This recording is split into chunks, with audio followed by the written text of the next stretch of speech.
Hey guys, go ahead and dim the lights, maybe grab a blanket.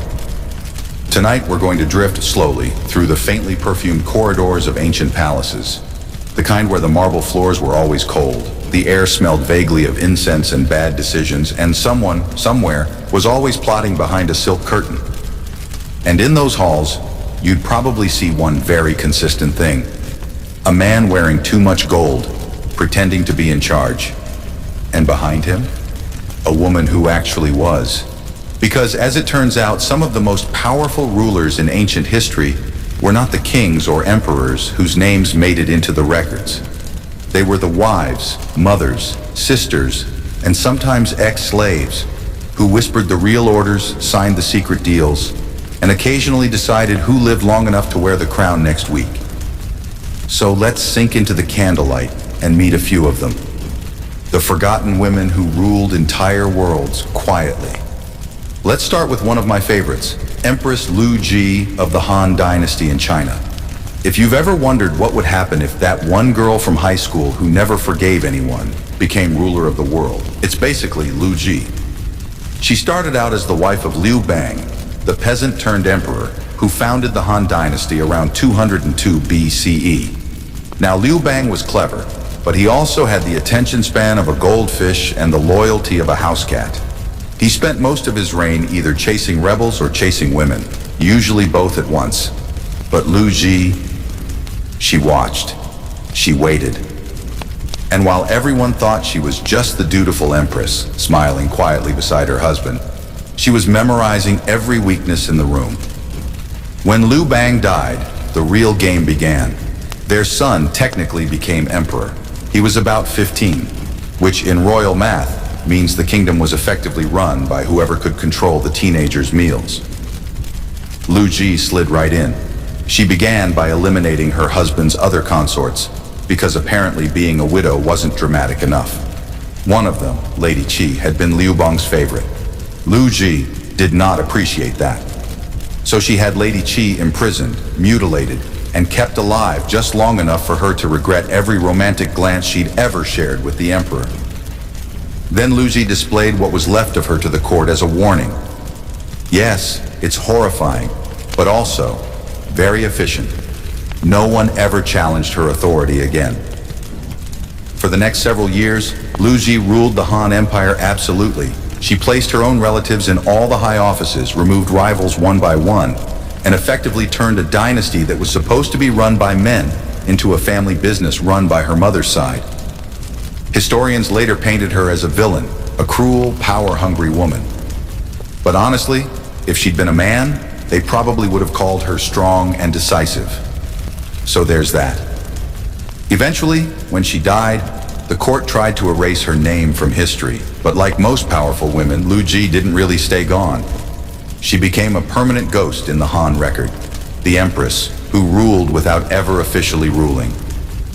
Let's float westward now, to ancient Mesopotamia, where one woman decided that being queen wasn't nearly enough. Semiramis, half legend, half real, and entirely done with men's nonsense. Semiramis was supposedly the wife of King Shamshi-Adad, the fifth of Assyria, around the 9th century BCE. But when he died, instead of quietly fading into widowhood, she simply announced she was now in charge. And everyone kind of went along with it. According to later Greek writers, she didn't just rule, she expanded the empire, led armies, and even invaded India, which might sound exaggerated, and it definitely was. But the fact that her legend survived for centuries says a lot. She became this mythic symbol of the dangerous woman in power. Beautiful, cunning, untrustworthy. All those adjectives ancient men used when they didn't know how to handle a competent female ruler.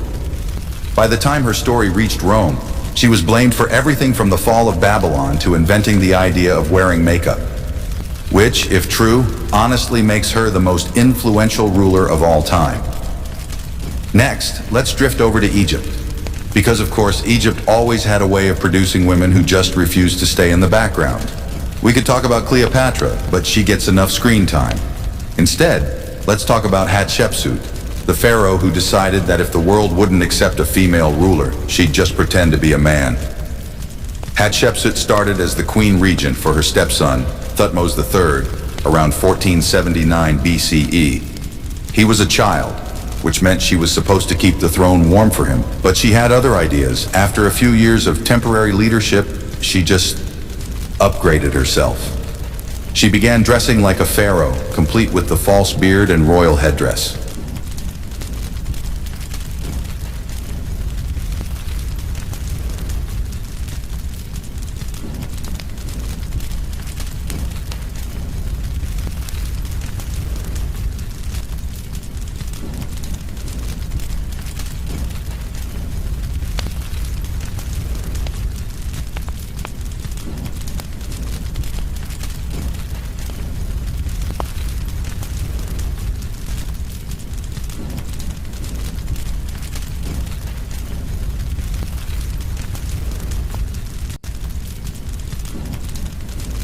She even ordered her artist to depict her with a male body, because apparently gender identity politics were already confusing in the 15th century BCE, and she ruled brilliantly.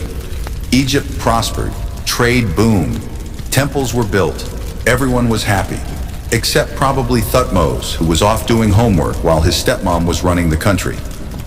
When she died, he eventually took power, and in what I can only assume was the ultimate act of royal teenage revenge, he tried to erase her from history. Her statues were smashed, her name carved out of inscriptions. It's like the ancient version of blocking someone on every social platform. But she still made it into the textbooks. Because again, you can't truly erase the people who ran things well. Let's float a little north to Persia, to a woman who never officially ruled, but absolutely decided who did. Parysatis, queen of the Achaemenid Empire, mother of Artaxerxes II, and possibly the original toxic mom. She was married to Darius II, a man who mostly existed so she could have children with better political instincts. Parysatis didn't just sit around embroidering royal cushions. She managed assassinations, spied on her own family, and micromanaged succession like it was a group project she refused to let anyone else touch. When her favorite son, Cyrus the Younger, tried to overthrow his brother and failed, she blamed everyone but herself. And in an impressively petty move, she allegedly had the satrap who killed Cyrus executed by being flayed alive. Her other son, the one who just survived the rebellion, was understandably terrified of her. But Parysatis didn't care. She kept advising him, manipulating his court, and living long enough to make sure her name would echo through history as the woman who ran Persia from her palace rooms. And while we're here, let's talk about how this keeps happening. Every time you look deep into an ancient empire, you'll find some woman, mother, wife, concubine, priestess, pulling invisible strings. The men wore crowns, the women built networks. They couldn't sit on thrones, but they could sit beside them. And sometimes, that was enough to control everything. Let's drift further west now, into Greece, where, as usual, democracy existed mostly for men with property, and everyone else was just supposed to sit quietly. But even there, the women who weren't supposed to get involved did. Take Aspasia of Miletus, for example.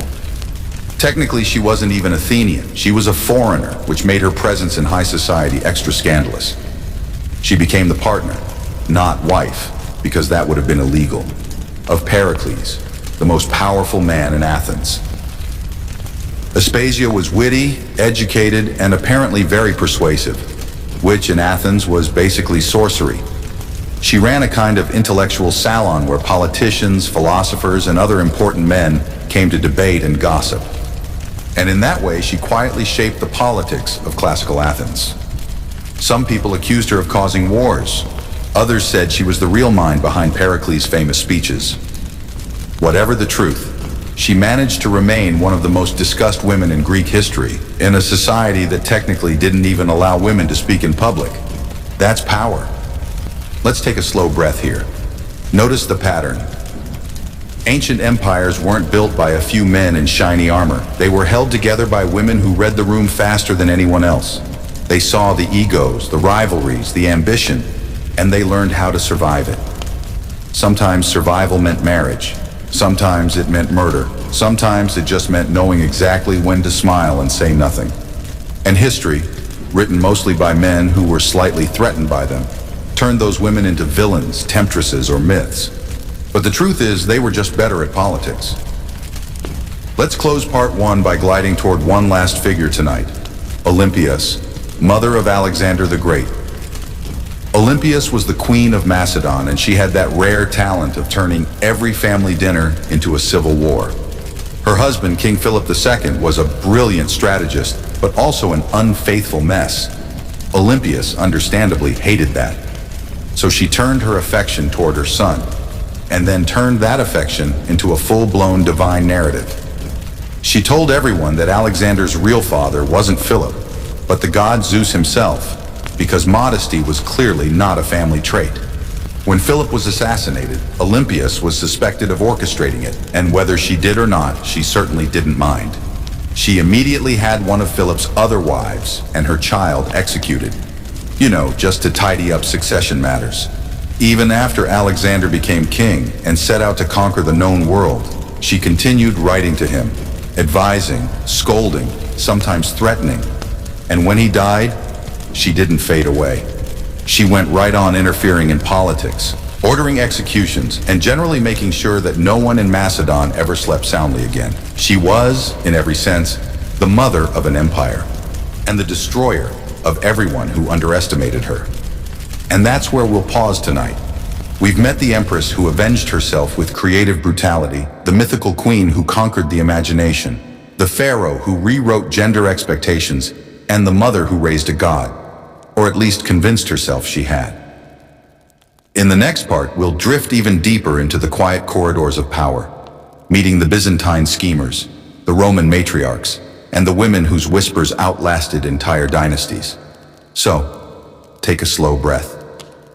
Let your mind wander through marble halls and fading candlelight, and remember, behind every great emperor was a woman who probably did it better. Good night.